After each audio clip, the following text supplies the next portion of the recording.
Hey, everybody, welcome back to another episode of the Jackson Interaction Podcast. I'm your host, the king of all wrestling media, Gene Jackson, and we haven't done one of these in a while. And the last couple we did were with comedians, so I was like, you know what? It's time we go back over into the wrestling side of things. So that's what we're going to do here today, as I'm glad to welcome my guest, Joe Crowe. Joe, how you doing, buddy? I'm great. How are you, sir? I'm doing well. I'm doing well. Excited to talk a little wrestling today. Like I said, most of my shows here lately and all the stuff I've been doing has been comedy oriented. So it's always fun to dip back into the wrestling side of things. And you are heavily involved in wrestling. Am I The, correct?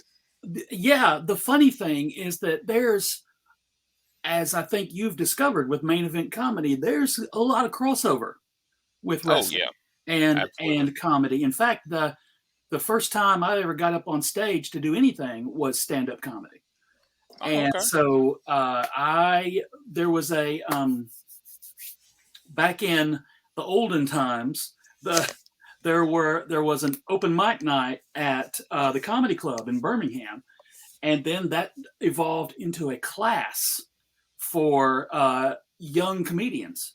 And we Oh, okay. came in and did a show every Thursday, and it was like boot camp. Sometimes the only people there were the other comics. Right. And so I did that for a couple of years, and then got married and all that stuff. But I feel like I still had that background, a little bit Yeah. of like a little bit of that talent kind of stuck back there that I used for everything else that I've done, including announcing and commentating pro wrestling, which I'm somehow have fallen into pretty regularly over the last three solid years or so. It's crazy. I've talked about it here a lot. Just how much the pro wrestling and stand up comedy worlds mirror each other in a lot of ways, as far as how you get into it and the early stages of it. Not a lot of money, and you get in where you can, and a lot of it's networking and Yeah. and Oh, meeting people who can help open doors for you. So yeah, I got out of wrestling and then got into comedy, and I'm like, it's like I'm getting back into wrestling again, but I'm not as sore the next day, so there is that. So, yeah. but tell me a little bit about so where does your fandom with professional wrestling begin? Like, how far back does it go? I think when I was maybe 10, so pretty far back, but we back in the again the olden days, kids Google it. We didn't even have cable. There were three TV stations, and we besides WWF and NWA that came on Saturdays, there was Continental Championship Wrestling, and that was because that took place in my home state, and Right. so I got a connection to that from that. And then lots of those guys ended up moving on to the NWA and the WWF. Like Dr. Tom Pritchard now is one of the best trainers, the most well-regarded trainers in the country.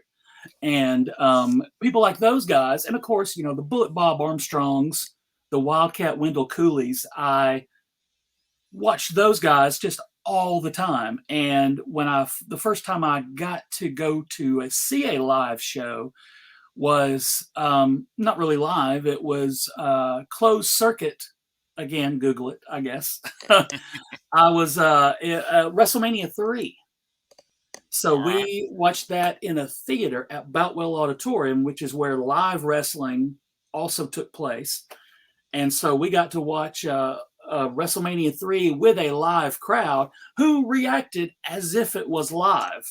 But Yes. seeing wrestling on the big screen, that was kind of the height of my wrestling fandom at that time. And then it just got worse. I'm sure you you know what I'm talking about. All the wrestling magazines, got all those. I got into wrestling role playing games leading up to college. And in college, this is a thing that hopefully every wrestling nerd should do. Just play wrestling role playing games. Get a group of buddies and do that stuff. We like fantasy booked our own federation and made up our own guys, and it was a whole thing. And so I was way into that kind of thing before I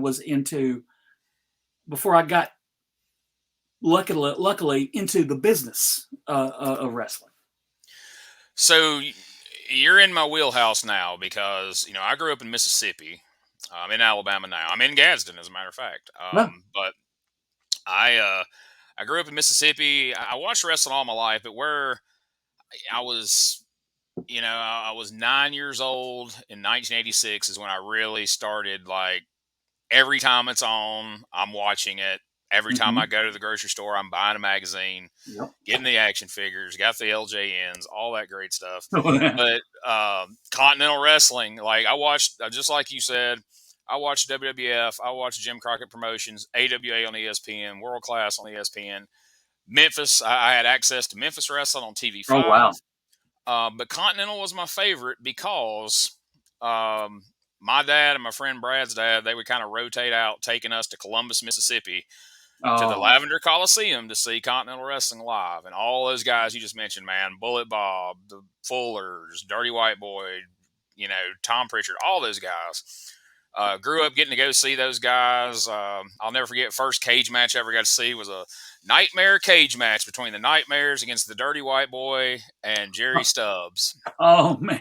And I thought that was the wow. coolest thing, to see a steel cage match live and in person. Yeah. And to this day, and I've gotten into some heated arguments, and I really can't defend it as far as match quality. But to this day, my favorite WrestleMania is WrestleMania 3.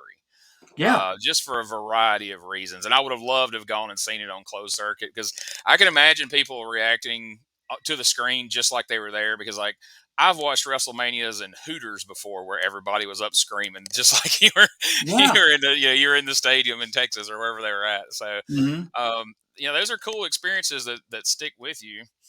And yeah, man, I've been a lifelong fan, and I'm not as much of a fan of current wrestling. Like I spend most of my time on Peacock watching that old stuff that we just referenced. I got a ton of DVDs of me too. of Continental and Memphis and all that good stuff. But there's still good wrestling out there. You just got to kind of search for it, And That's so the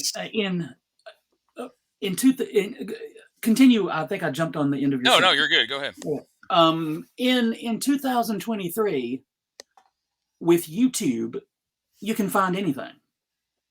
I went down a rabbit hole like 2 months ago, and I watched a full year of Mid-South Wrestling, because they didn't show it down here, so it was all new to me. Right. And it was Ted DiBiase and Dr. Death Steve Williams in a tag team, and Bill Watts was the guy in charge, and he was terrible. And his commentary was bad. He would stop the show and yell at the WWF as if they were listening. It was, and obviously I guess they got him back because they took all his guys, but but it was just wild. And I went down a rabbit hole doing that. That's not the first time. I'm sure I'm not alone.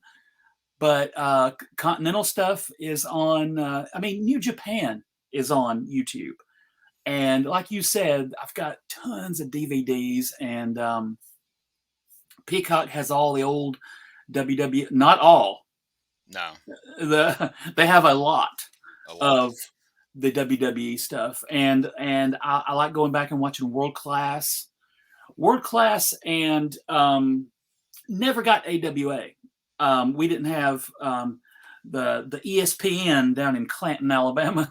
Well, you didn't miss a lot by 86 and 87. It was it was trailing off. Yeah. I would.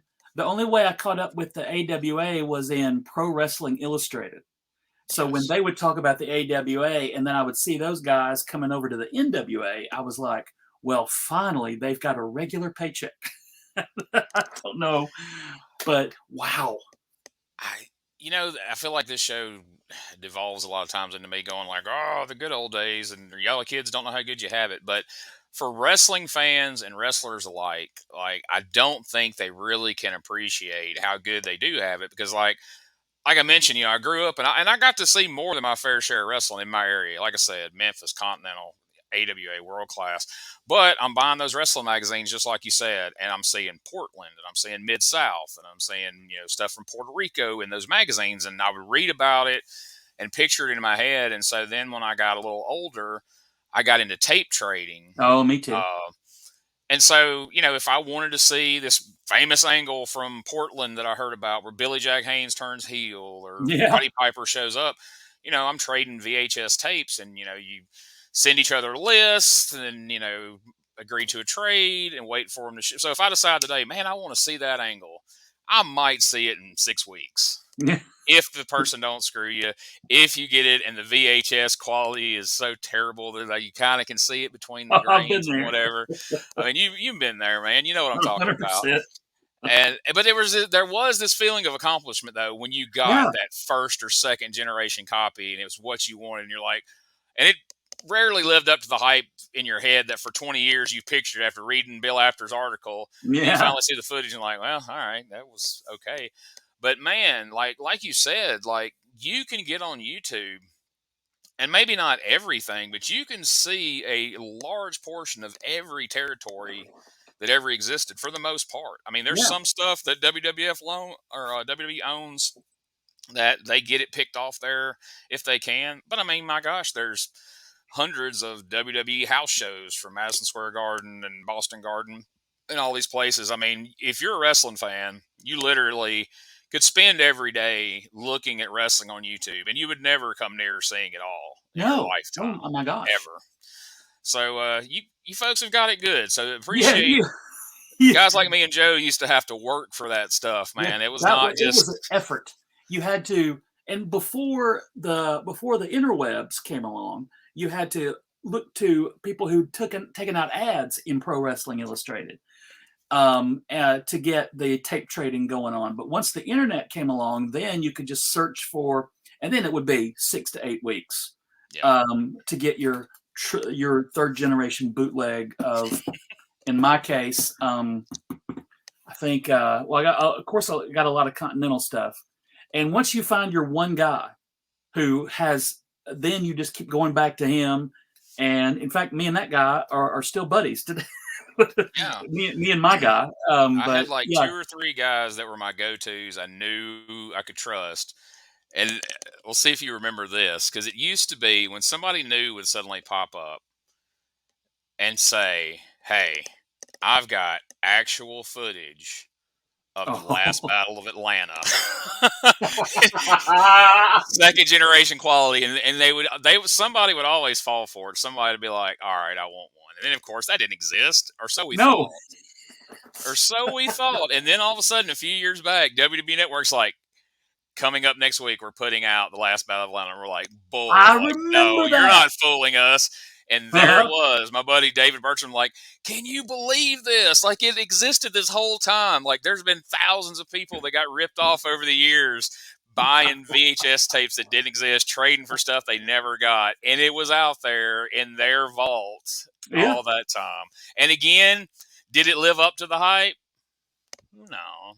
Not really, but it's okay. hey, we finally saw it. You thought you was never going to see it. You finally saw it. Yeah, I forgot all about the last Battle of Atlanta. That was always the white whale that was always like the go-to. People were like, hey, I know I'm new here and, no reason you should trust me, but listen, I promise you, I got this straight from Tommy Rich, or I got this out of Buzz Sawyer's house when he died back in the day. It's the actual, and some idiot would be like, we gotta see. And then they'd report back, 2 months later, I never got anything back. They burned me. Yeah, no kidding. and God forbid somebody had to go to Buzz Sawyer's house. You ain't lying. Can you imagine? That's work. That's putting in the work there. If you went that to Buzz is a Sawyer's murder house. dungeon, I'm sure. Just from what little I know. The Undertaker didn't even do well going to Buzz Sawyer's house. So. Uh, but as I've gotten, I'm gonna say older. I'm gonna say more awesome. You know, more But experienced. I I don't so much watch weekly wrestling. I watch clips every week of stuff that happened that week. But I don't really take the time to sit down for 6 hours and watch everything that comes on each week. Yeah. That's crazy. I mean, who's got that kind I of time? You know, like the yeah, people who, yeah. I mean, you look at a guy like Cornette. I mean, he's almost got a full time job now to watch all the wrestling that's out there so he can gripe about it. Yeah. You know, like he's not going to like any of it except for maybe one or two segments. It's like, man, that's a lot of time to commit to something you seemingly hate. But I know. yeah, I feel like when you come across something like the one thing that I think he likes FTR, right? he likes FTR. He loves And that's CM it. Punk. He was very adamant about CM Punk, which I'm a CM Punk fan. I know that's not a popular thing to say these days, but I am, was, and am. But yeah, he's big on CM or FTR. He started out a huge MJF guy.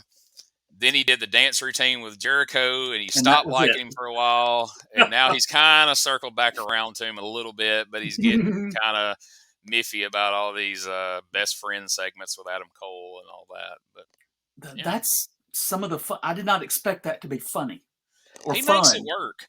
I mean, because Adam Cole, I realize now, Adam Cole was funny on Xavier Woods's YouTube shows and right, video stuff, but he never did any of that stuff in on television as Adam Cole Bebe, the character, right. or on AEW or NXT. But now he's combined the two, and apparently it turns out he's funny. Yeah, Who knew? he's got a whole other side of his personality that he'll be able to use long Mhm. after the wrestling thing's no longer viable. The thing that impressed me about MJF, I used to always say that Jerry Lawler and Bill Dundee are two of the only guys that I know of watching all my life at this point. Those guys, like you could have had a camera in the parking lot of the WMC studios at TV5 Memphis. You could have showed them pull up in the car together, get out of the car together, and walk inside the studio together. Walk out to the desk. Jerry Lawler could start talking and be the babyface, and Dundee could start reacting and be the heel. And you would believe that these two suddenly got, even though they rode here together, they have suddenly got into an argument that is drastic enough that now they're going to fight. And they could swap roles in the process of that one promo. And by the end of it, now you hate Lawler and you're pulling for Dundee. And when they came out, and they could do that. They could do that as often and as well as they wanted to. And MJF seems to be one of the only people in the modern era to me that has been able to seamlessly dip back and forth out of being a heel and a baby face, and people go with it. Not even halfway. Like the 1 minute they hate his guts, and he can go out there and do one promo and dip into the I got picked on when I was a little kid, and Yeah, people, were anti-Semitic to me. And the same crowd that booed him all the way down the aisle are now all of a sudden behind him.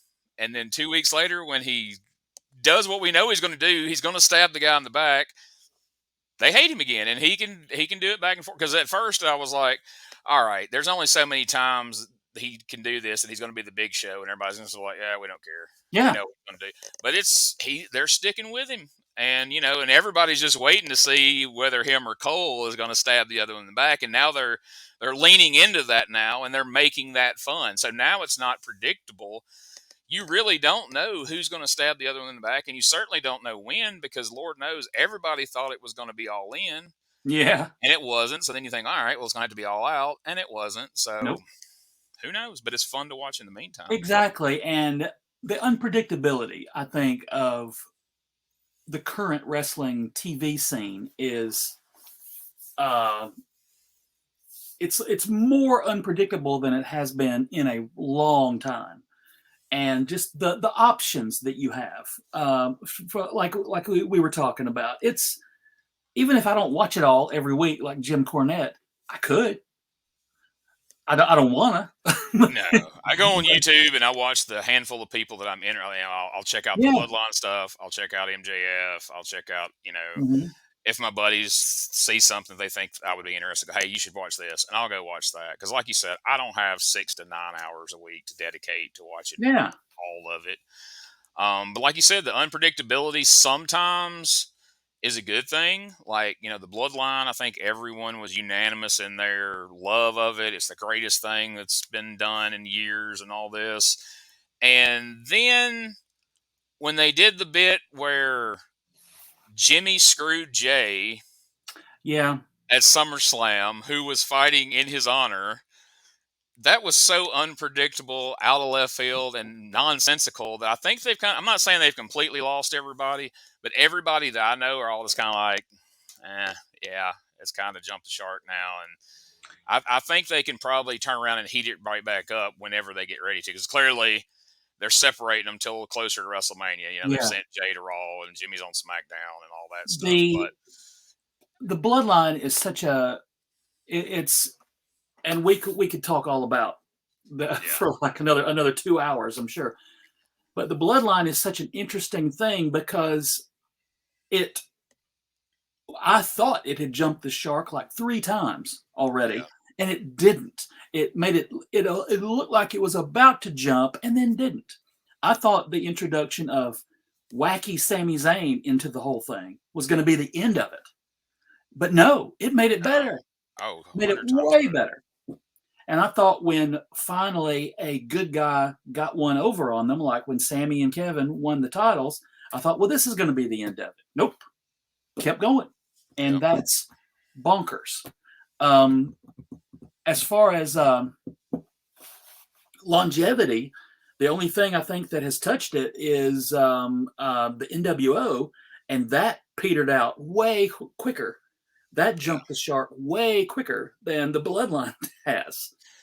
Yep. And where it started to go wrong is kind of the same thing. They started doing nonsensical things that, you're just like, what? I mean, I think people lose sight of like unpredictability for the sake of unpredictability. People lose all investment in it. They're like, all right, I was really invested in this, and now you did something that makes no sense, and now I don't really care where it goes next because there was no reason for it to go there. So, Yeah, yeah. but I mean, ultimately, the NWO, you go to Sting and Hogan '97 and the botched finish of that match, and that's where it See, really yeah, I think went that was off the the short jump rails. for the big one. And then you go to the finger poke of doom, and Oh, that's a whole nother podcast. But we we'll that may be just that. Let's yeah, we'll a we'll whole we'll other we'll do a segment. deep dive into that on another day. But to get it to steer it back on the road, so to speak. I'm curious to hear how. I mean, we talked about you had you originally started out in comedy, so you did my thing in reverse. I started out in wrestling, went into comedy. You started in comedy and went into wrestling. So tell me how you made the transition from wrestling fan, tape trader, to actually being in the business. It's bonkers. When I look back on it, um, when you're a kid, you don't think you're on the outside reading comics, watching stand-up comics, watching wrestling, and you think that's neat. Wouldn't it be like a fantasy, a dream if I could be a part of that? And somehow in little ways I've been able to do that. I after stand up kind of because I recognized when after the boot camp we did at the Stardome in Birmingham, after that sort of petered out and we all kind of started doing our own things, I realized that stand up comedy is like it may not be so today, but at the time there was a major deciding point. You had to decide, am I going to stick with this and be homeless and travel the country making who knows what each night on the off chance that someday I get to be on Jimmy Fallon, or at Yeah, the time it wasn't Fallon, it was Leno. But yeah, and that was the dream. You're like, Yeah. okay, I'm committed to being in poverty, and uh, I couldn't. I decided like I gotta have a roof.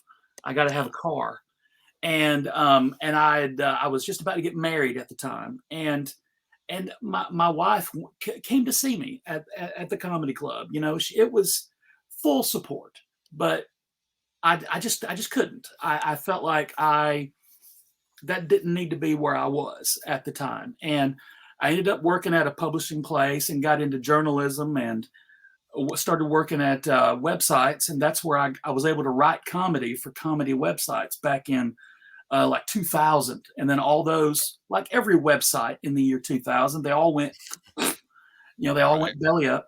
And then I started working at the Birmingham News, and I was a copy editor and a story writer there, and that led up to I was mostly just editing, and I did that forever, for a number of years, and then WrestleBirmingham came to town, Okay.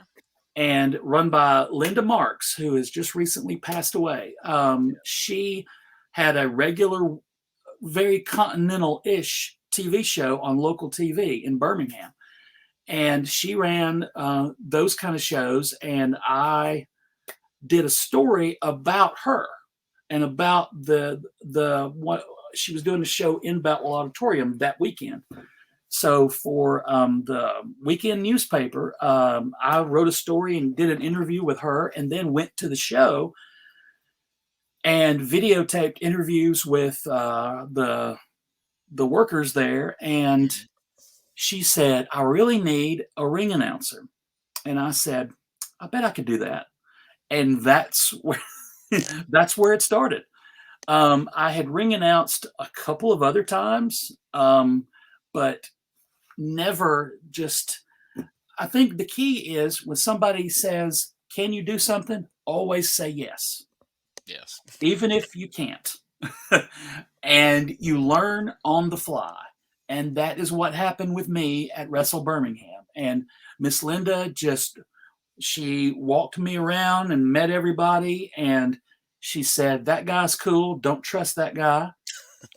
And I'm not gonna say who she said not to trust, but That's fair. I could probably guess them, but we won't do that. yeah, we can off. In fact, I think we you probably know exactly who I'm talking about. Anyway, but Miss Linda was super nice, and I got to work with Colonel Parker. Robert Fuller himself was the booker of the thing, Yes. and he would come in and ask me what I wanted to do. I'm like, "You're Colonel Rob Parker. You tell me." So it was nutso, and that was great fun. But we weren't doing it super often.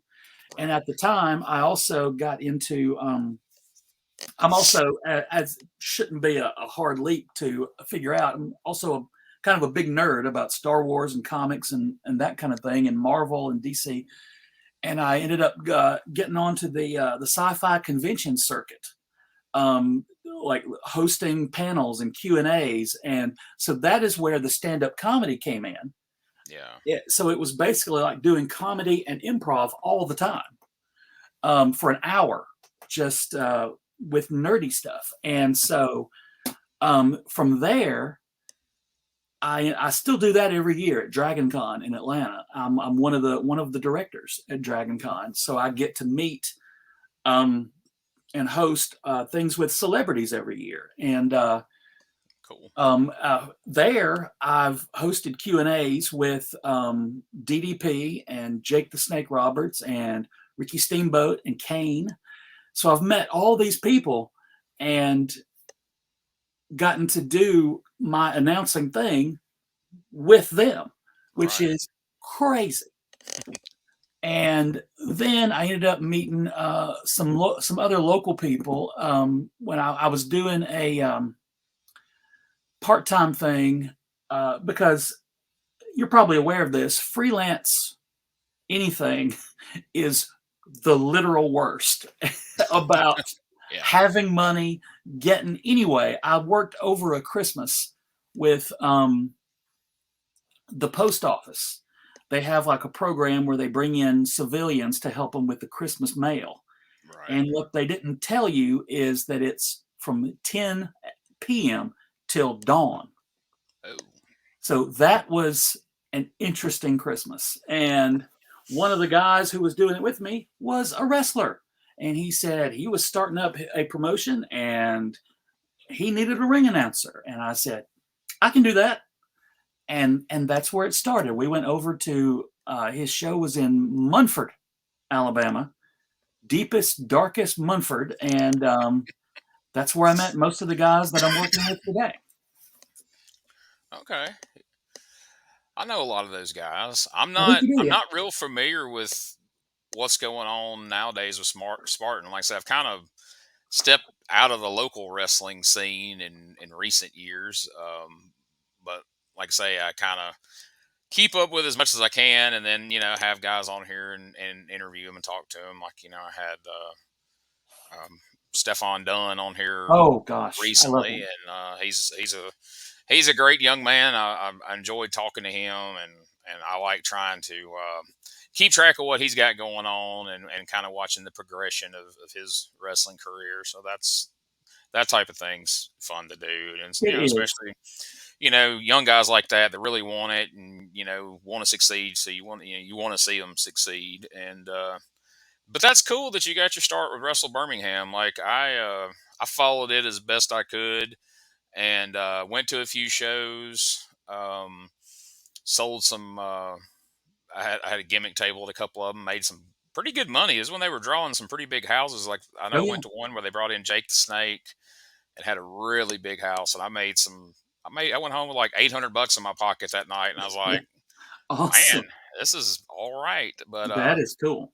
yeah, Miss Linda was very very sweet lady, and like I said, you did a story on her, and she has an interesting story in her in and of herself Oh yeah, beyond just the wrestling business. But he was the yeah, what a way to get first, going! the first female wrestling promoter in the state. I discovered. Absolutely, absolutely. But yeah, she knew everybody, and so she opened a lot of doors. Just in because I had not been in it week to week to week throughout the previous 20 years. I'd been kind of on the edge of it, and then Miss Linda just pushed me into the deep end.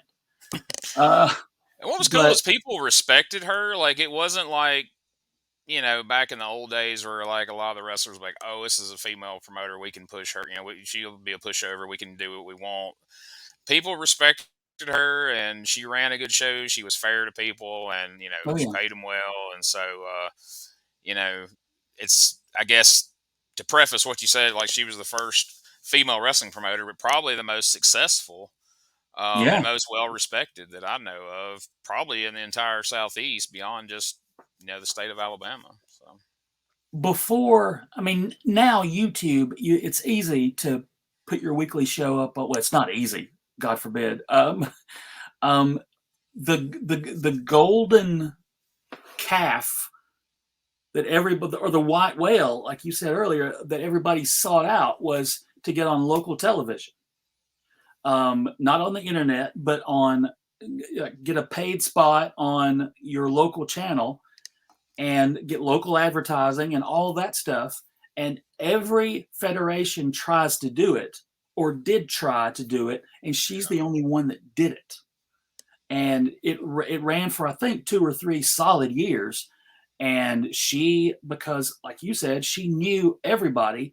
She was able to get then at that time TNA was affiliated with the NWA, and so she got Jeff Jarrett to come over. She right. got there was one show where she got AJ Styles and Samoa Joe.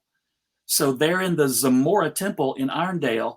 AJ flipping Styles and Samoa Joe, young AJ and young Samoa Joe were just they just put on a 5-star I mean, smash. that's what drew me to it because I was a big TNA fan at the time, and I'm Yeah. like, so wait a minute, there is a show in my home state that I wasn't aware of where I can watch TNA stars and the legends I grew up on, Bullet Yeah, and Robert Fuller and Jimmy Golden and all these guys. Like, okay, sign me up. How do I yeah. watch this? Like, I was all in on that.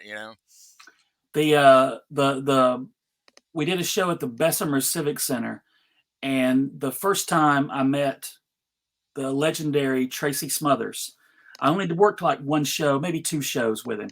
The very first time I met him, I walked in to the Bessemer Civic Center, and he was in the bathroom with the door open. That was my first meeting. And he said, "Oh, hey, man, you're the announcer?" I'm like, "Man, you need to finish what you're doing." But it's meeting those guys and attempting not to totally nerd out about it, Yeah, because it is a skill, but it's also fun to be part of independent wrestling, as you have done. It's like you get to play in that world like all these other people are doing, and it's a blast. I it is. recommend to anybody, go backstage. No, no, you have to be allowed Get backstage. You have to permission. earn. Yeah, Somebody's get gonna roll up at an indie show this weekend. Like, it's cool. Joe said I could. yeah. Yeah, this dude on a podcast said I could just work here, right? Is that He's been fine? around a long time, so I figured he knew what he was talking about. But no, it is.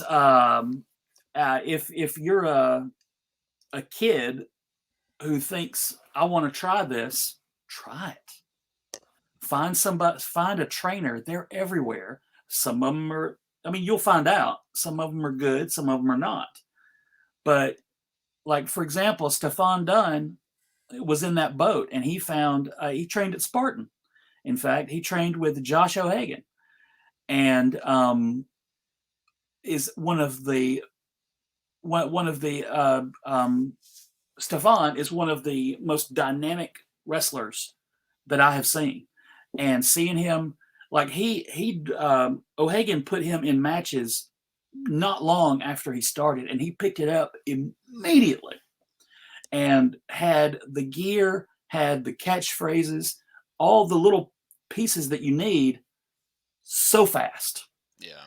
And it's tremendous to watch him. And I'm glad that he's kind of he was a like in his early months and years he hung around at Spartan a lot, but now he's branching out and going tons of places just for more experience, and that's what you got to do. You have to. I mean, no matter how good your home promotion is and, your trainer, and the only way to get good is to branch out and go other places, because you excuse me, you've got to get used to other people's styles, other people, the way they work, the way they call things, and you just got to leave the nest to do that sort of thing. And you alluded to it, but I want to spell it out perfectly clear for anybody watching this. If you want to get in the wrestling business, do your homework on who you're Oh, looking to get trained by. Like, ask around, do some research on them, because there are so many people out there that will take your money and not teach you the proper way, and end up hurting you in the process or letting you get yourself hurt. So, oh yeah. do your homework on it. If you're thinking about, getting into wrestling, you can email me, genejackson95@gmail.com. I can recommend some good people. Or you can, tell me who that you talk to, and I can kind of, give you some insight, because I know most folks around the state. But I'll be glad to point you in the right direction, because there are some good trainers out there. Yeah. You got O'Hagan at Spartan. You got Ace Haven over at Pro South, and just a number of different people. And there's some folks that will take your money, and they have no connections to get you booked anywhere. They'll teach you the wrong way, and then you'll spend 3 years trying to unlearn all the bad habits you picked up at a non-reputable wrestling And school. yeah, and people like O'Hagan and Ace have been in one spot for a long time, and there's a steady stream of people they have trained that have gone out and have done their own thing, and it's you got to go reputable. You got to homework is the most important thing. It's Yes. kind of a badge of honor to. It's a badge of honor that you don't want to get involved with a slimy trainer and lose a lot of money. Lose a lot of money, and once you get that stigma, if you get that label of being that person's guy or gal, that got trained Yeah. by them, it is hard to shake that off. I've seen people who came in with the wrong people, found out, went and got trained elsewhere, but it took years for people to quit going, oh, yeah, you got trained by old so-and-so down there at wherever. And then, it's like, no, we went, because, I mean, there's a lot of, I'm not going to bury the place by saying the name, but there's a lot of people that started out in a certain wrestling promotion here in Alabama, and they got that stigma of being, guys from that place. And eventually they went to either Ace or O'Hagan or guys like that and got retrained and got Mhm. broke in. But for years, people would still refer to them as being from that town and that promoter where they started. Yeah. And they'd have just been a lot better off if they'd never, for back of a better term, got that stink on them Yeah. to have to try to wash off. So Exactly. anyway, not to beat that horse, but and if you're in the Mississippi area, because I know I got a lot of Mississippi people that watch this because I'm from over there. EPW has a great training school in Oh, good. Ogle, Mississippi. Hit them up. Hit up Neil Taylor or Gary Wooldridge or K Swiss. But Nice. anyway, moving Yeah, on. like I love to guide people to good people, and what you do with it once we send you there, once you recommend somebody or I recommend somebody, it's on you at that point. But Yep. I love hearing about people going out and just doing it. And just like your podcast, just like doing stand up, it's really all kind of the same. It's really just you decide I'm not going to sit at the house. I'm going to go out and make something. And that is what you're doing with the main event comedy thing, which I've got to check out. Was as we're taping this, it's Sunday afternoon. And did you do a show last night? We did at Atomic Johnny's in Gadsden. We had a good turnout. Actually, there'll be videos of those sets up on our YouTube channel. The same YouTube channel that this video will be on. As a matter of Yes. fact, youtube.com/@main event comedy. You can see everybody's set from last night. We had the usual main event guys, me, Shane Knowles, Wes Sears, and Delbert Jenkins. And we also had pro wrestler Donnie Primetime that a lot of people Oh, know. And nice. he did a set last night. So he's doing a Oh, little bit of comedy cool. now, too. And he did a great job. Everybody did. So, yeah, please check that out. And I appreciate you bringing that Fun. up. Yeah. But we and I love that crossover, and I love that kind of thing. It's but just down the street from where, around the corner, not far from where Atomic Johnny's is, we do a show at the Gadsden Mall.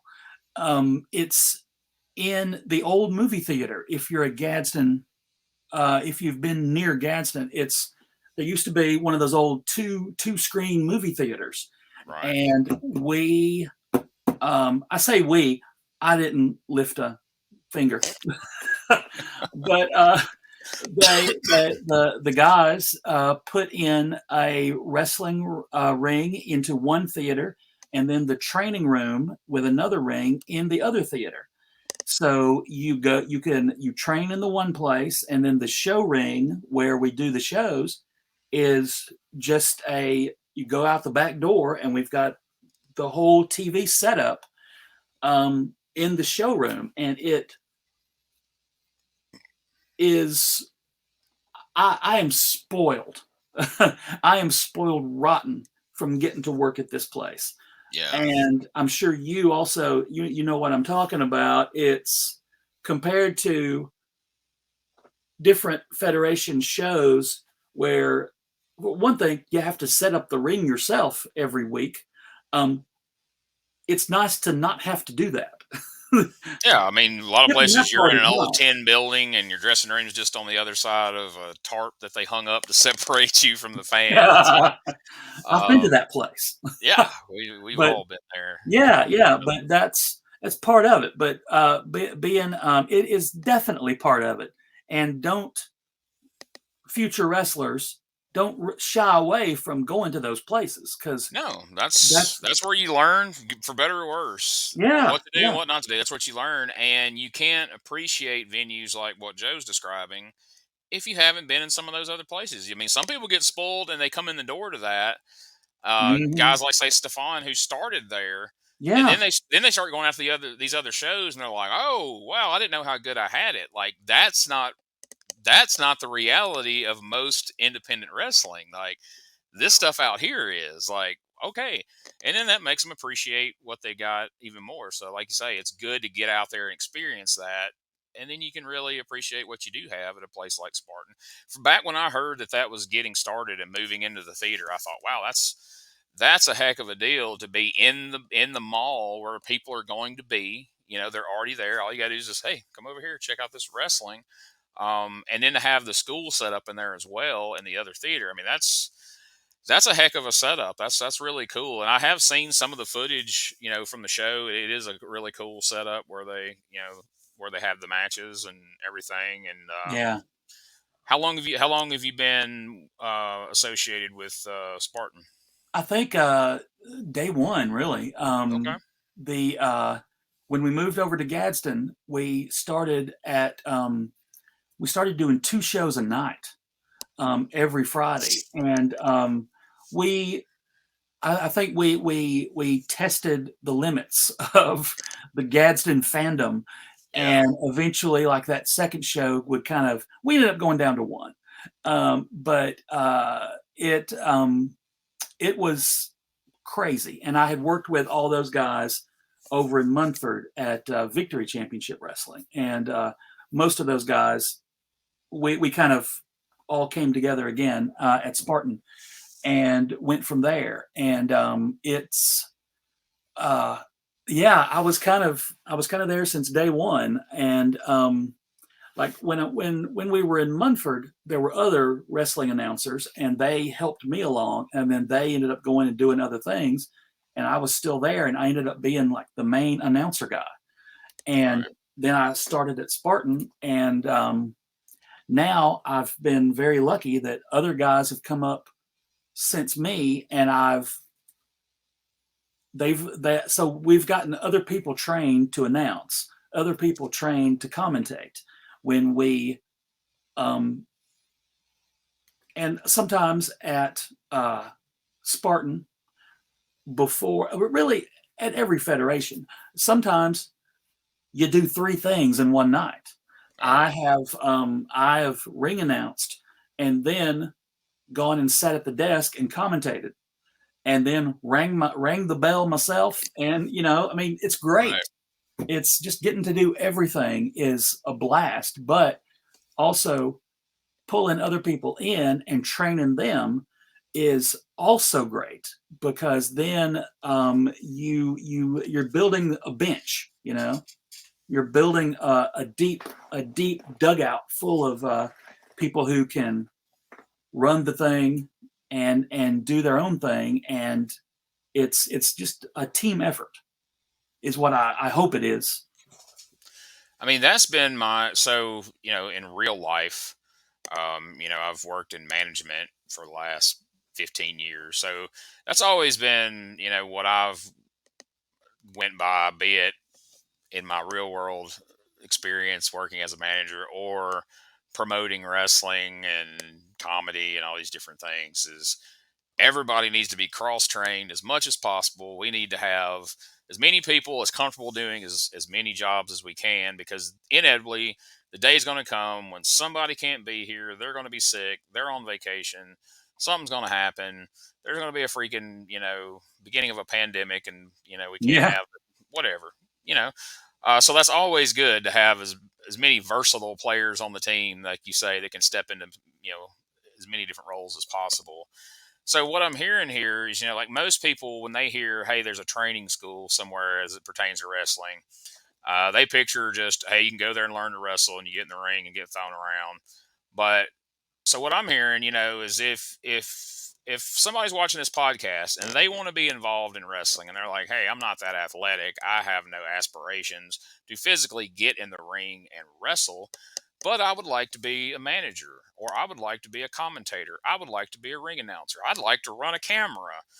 These are all things they could learn there at your Yeah, training center, right? yeah, yeah. There is, in fact, there are guys that are were training on how to. These were local guys that I just met last night, coming from the local a nearby film program at a nearby college, and they were learning how to put together our show. So it's like an hour of footage and all the interstitials and all the on-screen stuff. They're learning all those things, and it's pro wrestling. So it's Yeah. not just a classroom setting. They're boots on the ground, you know, and they're getting trained in how to do that stuff, and it's tremendous.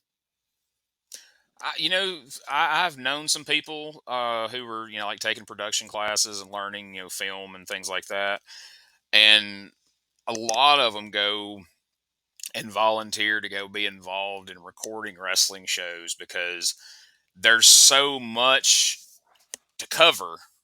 I mean, it isn't like other things that you record. You get one stationary spot and everything's happening right in front of you. There's people diving over here. There's people jumping over here. There's people coming in. There's people going out. So there's a lot of coordination amongst the cameras. There's a lot of awareness you have to be able to get off of this subject over here. And so it's something that, for somebody who's learning that field, even if they don't have the intention of going and being being a wrestling production person, it's still very useful to be able to be versatile enough to go film pretty much anything after that. Because like what you were just saying, there's so much going on. And I wish everybody involved in wrestling, in whatever way they are, could have to edit together, and not just wrestling, anything. Would have to edit together a show at some point because, like for main event comedy, Delbert Jenkins, Steve Pleasing, he records everything. He's got a sweet camera set up. He does all the recording. Then he sends me the video, and then I edit all this stuff together and the final thing that people see on YouTube. And even for like a little 20-minute video, 10-minute video, sometimes there's a couple of hours of more worth of work that goes in that, putting up graphics and this and that and transitions and all this stuff. And to hear some of the complaints from both fans and wrestlers about how long it takes to get a show, to get me my footage, and how long it takes to put a show together, Ooh. and why didn't this look like this? It's like, hey, you have just do just one show, edit one show, take all this footage and make it into one thing, and then come Mhm. back and complain about anything to do with, Mm. it's like I told you Exactly. before we started recording. That's how I've spent my entire day. I was sent the footage from last night, and I've spent all day today, right up till we started recording, editing it.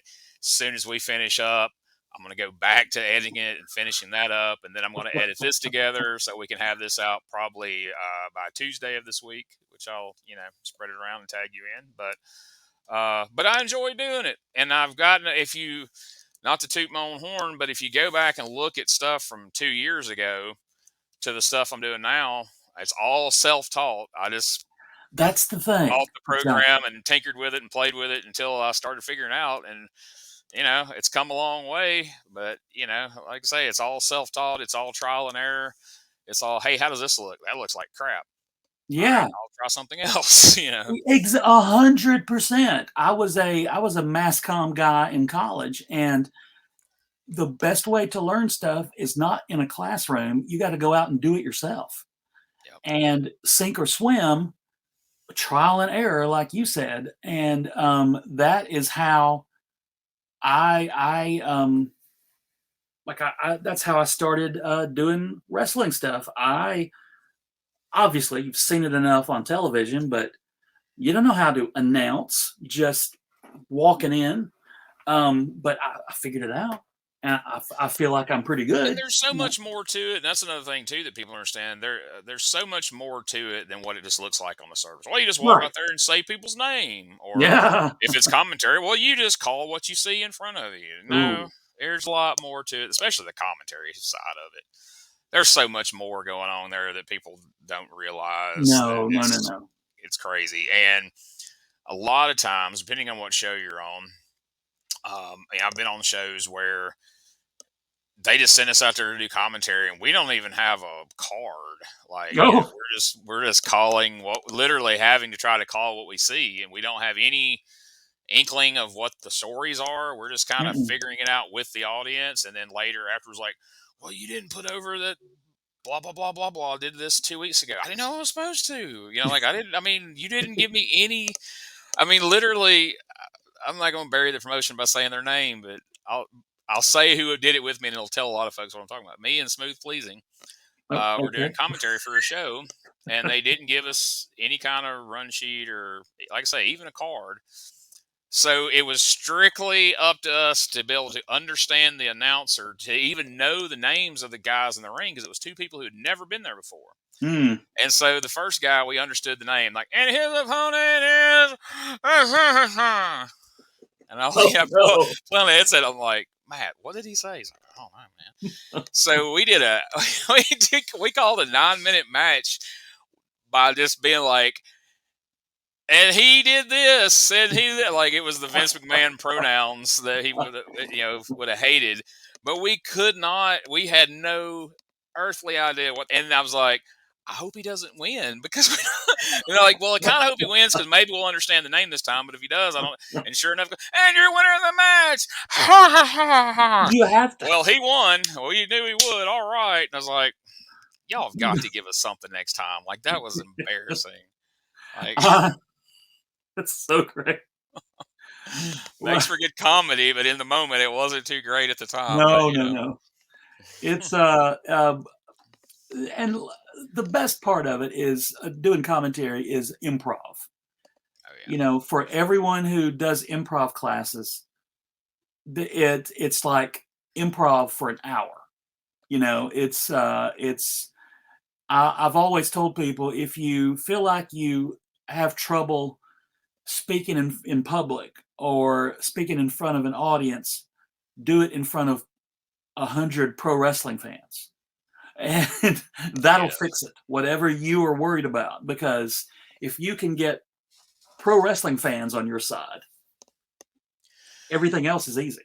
And something I've never been able to get most promoters to understand, and I don't know why they all have this attitude, but back from when I first got in the business, like the first promoter I ever worked for, he would we would do a show on a weekend, and then we'd go to the next town over the next weekend, and he'd be like, hey, you're going to work babyface tonight. I'm like, no, I was a heel 20 miles up the road last week. And he's like, people don't pay attention. I'm like, Sammy, yes, they do. Like, I was in that seat 3 months ago, Yeah. and I paid attention. And, like, people don't give wrestling fans enough credit. They watch, they pay attention, they remember, and it's a slap in their face when you do things, kind of back to what we were talking about earlier, when you do something nonsensical or something that flies in the face, even though everything about pro wrestling on the surface is illogical, honestly, in most ways, but still, you've trained yourself to turn your mind off to that portion of the illogical part, Right. but you want what's being presented to you week in and week out to fit and make sense. And I can't tell you, like, that's the most frustrating thing about going to do commentary and say I'm getting plugged in. I hadn't been to this show, or I hadn't been there in a few weeks. And I'm like, hey, what's the story going into this? Or just, they don't know. And my thing is always like, okay, what kind of show are you running if you think these people don't remember? And I had that out with somebody like last year at a show I was at, and they did TV. And I was like, hey, I was here 3 months ago, and this is going to go completely against what I did last time I was here. And the booker's like, they're not going to remember that. I go, then you're a terrible booker then. Because if people forget in 3 months what we did, none of this means anything. And it blows my mind.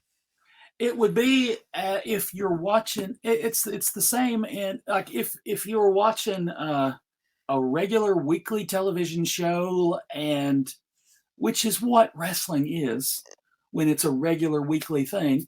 If you were watching, I don't know, Criminal Minds 3 weeks ago, and then the characters are completely different this week, what happened? Yeah. The internal consistency is key to storytelling, and that is what I like to think is happening. And I haven't gotten to, and of course, obviously, I know Joshua Hagan and his. You got to train everything, and part of wrestling is like we've said, you got to know all the parts, and storytelling is so important. It is not just knowing how to do the moves and that's it. Yeah. And you gotta get every part of it. You gotta get not just knowing your character, you gotta know everybody else's character too. And like, how would your guy react to their guys? And it's all part of it. You can't just walk in off the street and just do moves at each other. Yeah. That's not fun. And It's not.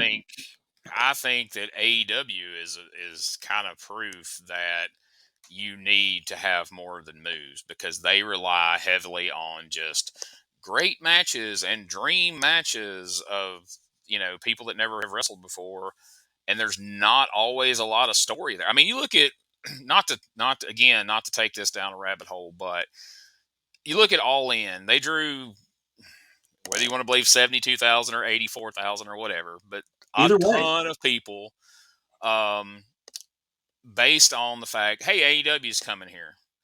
Before they ever announced a match, no storylines, all these people turned out.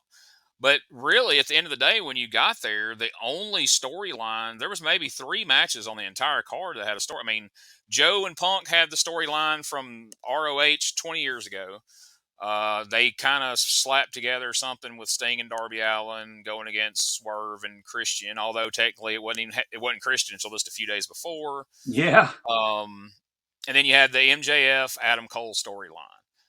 That Everything was else it. was pretty much cold and just matches we threw together. Hmm. And I think in the long run, if, God forbid, if AEW doesn't work out, I think that's going to be their downfall, is not putting enough emphasis on stories to keep you coming back, because you can only watch so many good matches and make you want to come back and see it again. I mean, how many times do I need to see Adam Page do the backflip off the top rope to the floor with no context of anything? How many Yeah. times do I need to see that same Young Bucks match that I've seen for years now?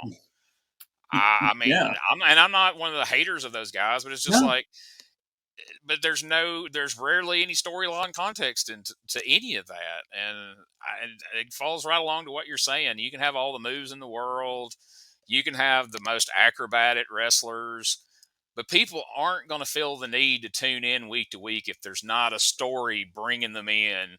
Because if it comes down to, hey, tonight, hey, I can either sit here and watch XYZ wrestling, or I can go out with my friends to do something else. What are they doing on their night? I don't know. But, oh gosh, that's right. Tonight's the title match. They've been building this up for 6 weeks. I got to see how this plays out, and then you're going to stay and watch. But it's like, well, that guy does some pretty cool moves, but you know what? He's going to do them again next week because he did them the last 6 weeks.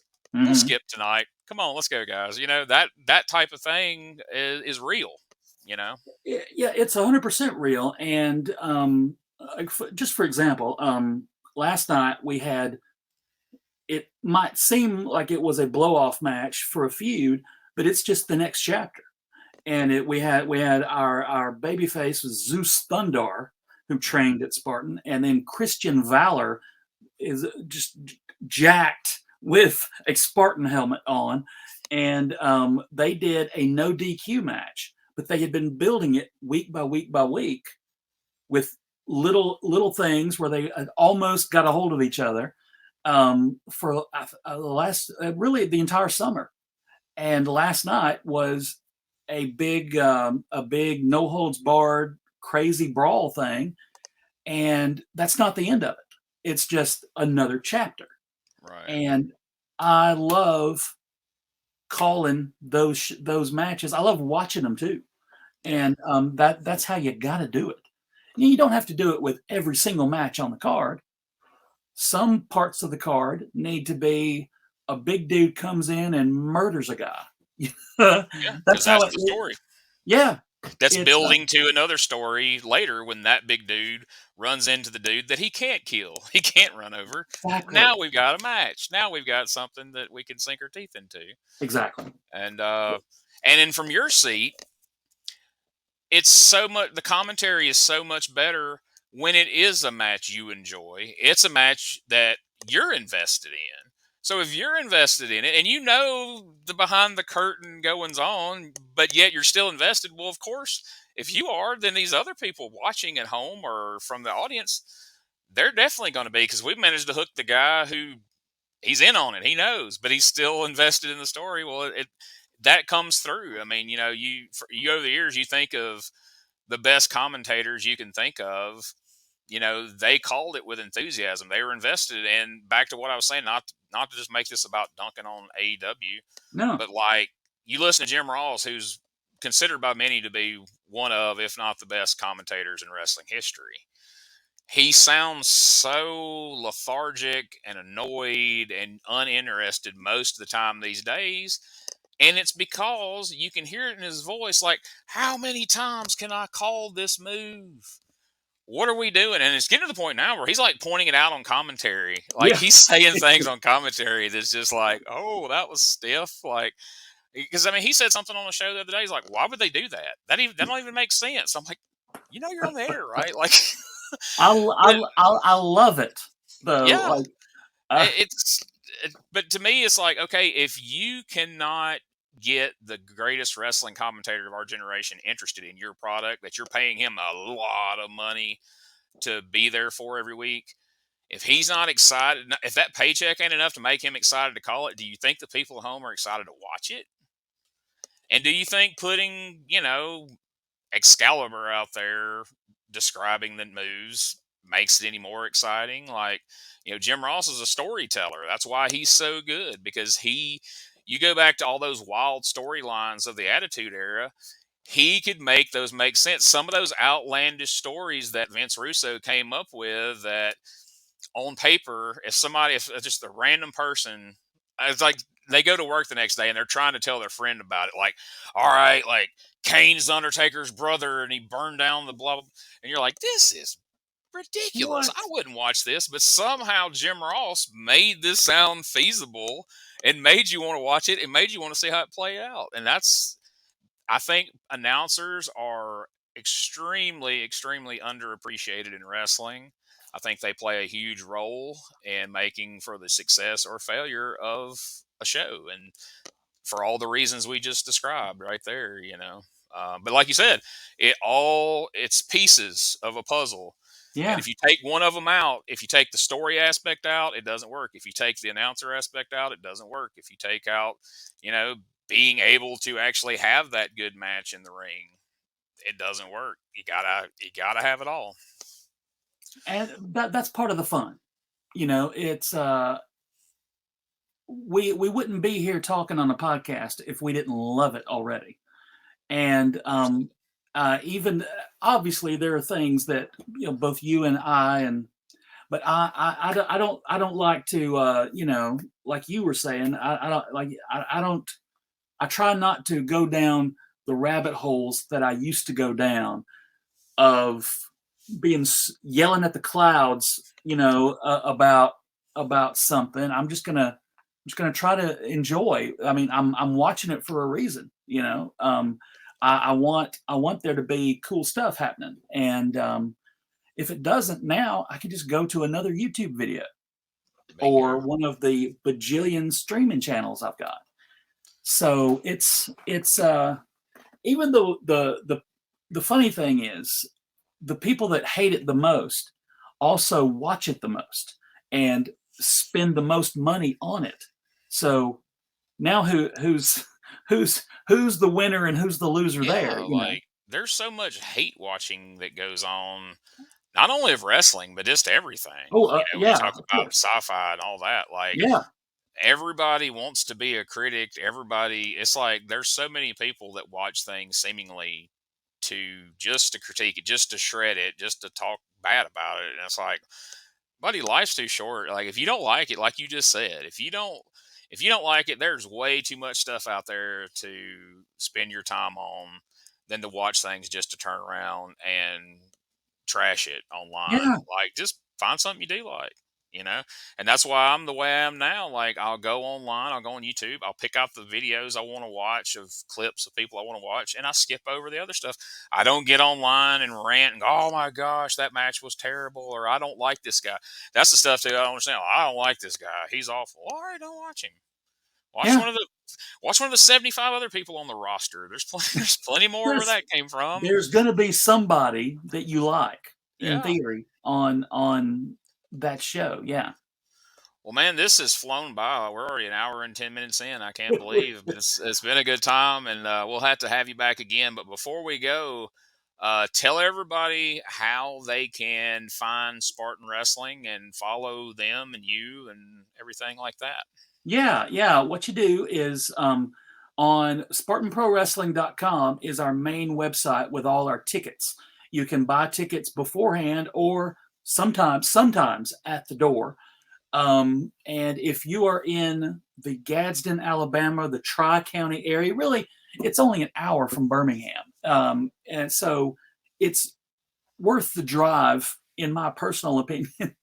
Come down to the Gadsden Mall. There's a Books a Million and a food court. you There can you go. enjoy there's a Waffle House right across the street, man.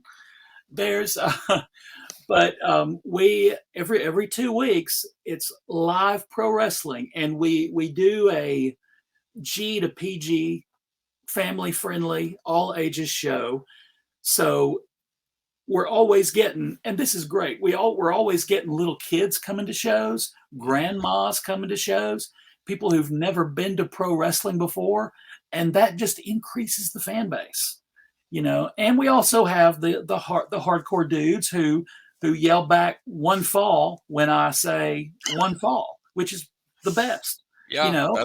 that's been a trend that has started out on TV and has worked its way to Gadsden, Yeah, Alabama. So that's I'll big. take it. I'm not above copying. It's you steal from the best. That's right. But no, it is. And we're also on Instagram at Spartan Wrestling One, and we have there's the Spartan Wrestling Facebook page and a Spartan Wrestling fan community page where the same info goes out. So you can get tickets and see video interviews with all the guys, and it's I if I wasn't working there, I would still watch it. It's some of the coolest guys. Obviously, sometimes being cool backstage doesn't translate to your on-screen character, but it's some of the coolest guys who are really good, and some of these guys are going to be on television in a few years, if not sooner. Yeah. It's and that's cool. People I'm sure people too. They're already big, like people that you've worked with in the last few years. Like I mean, I Alex was working Kane. shows with Austin Theory 3 years ago, and he's out there with The Rock and Vince McMahon Yeah, and Steve Austin and Alex exactly. Kane's MLW champion, Oh and gosh, he was Alex right Kane. there at Spartan. He's wrestled in that venue you're talking about, right there Yeah, in Gadsden Mall. and now Um, he's doing clips with Don King. yeah, I mean, It's crazy. and wrestling has opened up to where it used to be that you could watch a show and say, "Hey, man, that person's really talented." But they're not super huge. They don't have the look that Vince McMahon looks for. So there's going to be a glass ceiling. They're never going to get. Man, that glass ceiling got broke a while ago. I mean, you look at some of the people who have made it. I mean, you look at Marco Stunt had an AEW contract, and that little Mhm. dude was wrestling in Booneville, Mississippi at EPW. I was just talking about their training school a little while earlier. He started out there, and he got a big money contract and ended up in AEW, and just tons of examples of people like that. So, you go to the Gadsden Mall and you're watching somebody and you're yelling, one fall during their match today, and a year, 2 years, 3 years from now, you might be watching them on Raw. You might be watching them on Dynamite. Yeah, MLW, there's no telling. And so it's kind of like that saying, they call OVW, tomorrow stars today. Well, that's kind of true all across the independent wrestling it's not landscape. just yeah, And what's cool to me, and people who know me know that I'm not a corny or sentimental guy at all. But you mentioned all the kids coming to the show, and like you think back to the beginning of this interview, you think back to 1987 when you were sitting in there watching WrestleMania 3, and how you felt and how that kind of locked you into wrestling.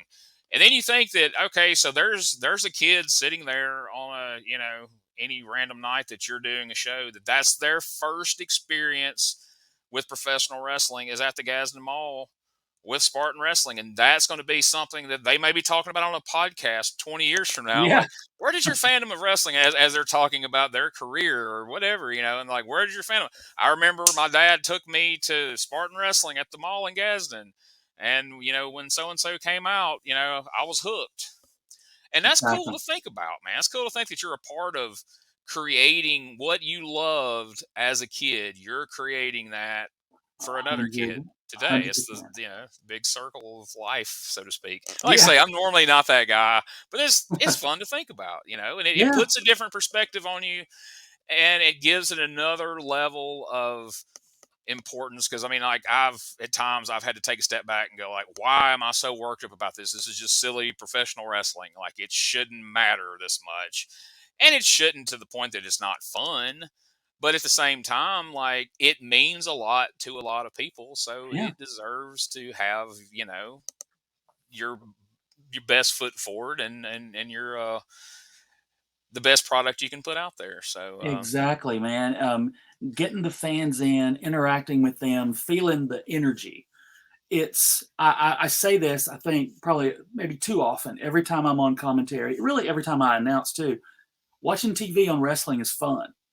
I love it, but there's nothing like being in person at a pro wrestling show.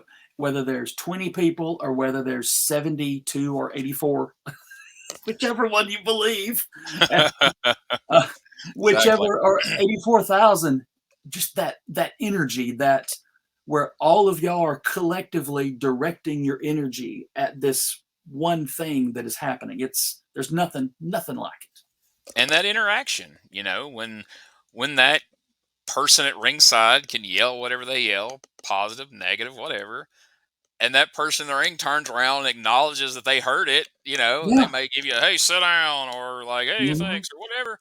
You can't get that through your TV. That's No. something I've tried to explain to people for years too. Is like, a lot of guys get laser focused on having a 5-star match, and we got to go out there and we can't miss these spots. And I always tell them, like, look, have a good match, but acknowledge the crowd, because that's why they're there. Again, like we talked about earlier, you can get on YouTube and watch great matches that is going to be hard to duplicate for the rest of your life and never have to leave your house. If I'm going and I'm buying a ticket and I'm going to a live wrestling show, I want that interaction. I want to feel like I'm there, and that me being there matters. And so when I yell at this guy and he turns and looks, or he sit down or whatever, he's covering his ears because I'm one of the guys booing him. That's that interaction. That's why those folks are there. You can't go out there and just have your laser focus on the match, because I've seen people go to the ring, have a match, and never acknowledge there are people in that building. Never look at them. What they do was not based on how the crowd was reacting, and you're selling yourself short. You're selling the people short, and that's not fun for folks. So I hope that people know that appreciate that live audience. And I guarantee you, I tell you who does.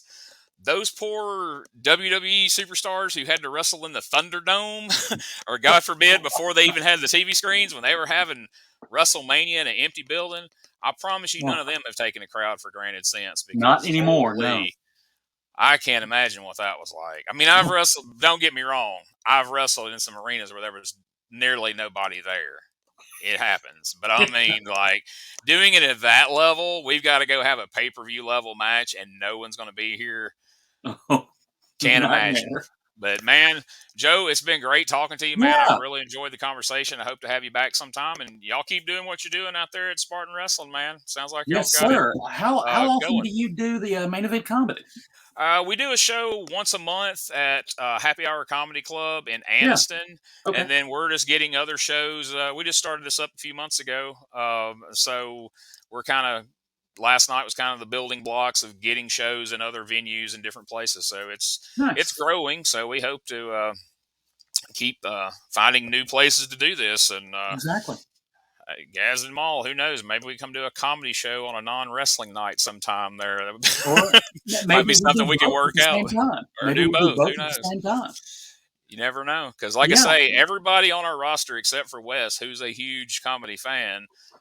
Shane Knowles was the promoter of Peach State Wrestling, has wrestled for years. Oh, Elmer yeah. Jenkins is Steve Pleasing, who's wrestled for years. He's wrestled in that venue a few times in the past. And of course, I've wrestled, managed, and promoted, and announced, and done everything but pop Everything. Yeah. popcorn. And that's just because I didn't get the opportunity. But so yeah, who knows? Maybe we can make something like that happen Yeah. sometime. Yeah. Yeah. But thanks for coming on, and Okay.